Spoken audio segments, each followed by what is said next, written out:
We're on the east side of Little Rock. First event like this for us, for sure. We're showcasing our iMachines. Customers have really commented on how user-friendly these machines are as compared to the others. And then just also the advances in technology since they last taken a look at technology. Technology is the way of the future, so if you're not on board with it, you're going to get left behind. And we kind of felt like getting our information out there, our capabilities out there. We want to get our feet under us as, being a new dealer in town, but we felt like we were finally there and it was time to, put this thing on. So we've got every, what I would call small to mid-class dozer out here. We've got the D39 PXI, D51 PXI, 61 EXI, and then the 71 EX.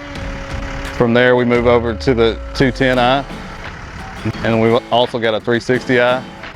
And then behind me is a 238 with the retrofit kit. We also have a Mini X out here with a retrofit kit. I was surprised at the level of positive feedback from these customers.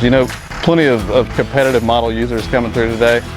A lot of positive feedback we didn't necessarily expect, and I don't think they were telling us that because they thought we'd like to hear it. I think it was genuine. Check out the new equipment, see what's more available on the market, help us get jobs done faster. The 360, I really liked it, and the 210's a real good machine. Plenty of power, all the power in the world. And I really like the 39s because of the vision in them. But what makes me like the Komatsu the best is longevity. They last a long time. And that's what made me come back to look at the Komatsus.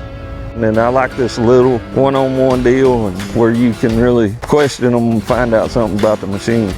And they're really helpful. I'm really impressed with Power Equipment. I think they've done a good job, and I think they got a big future in Arkansas. Just getting a chance to check out the new, mainly the new electronics and the iMachines, and checking out the systems that you can put on the machines to do the same thing as the iMachine. I wanted to kind of see my options. Productivity, saving money on materials, and that's what's mainly got my focus up. And then also, you don't have to have quite as much experience to run the iMachine as you would, say, a machine that didn't have nothing on it. That's kind of got my interest sparked. The iMachine is definitely the way to go. After running it, I mean, man, it's awesome. It's been a good day and a good event, and enjoyed everything that we've got a chance to take a look at out here.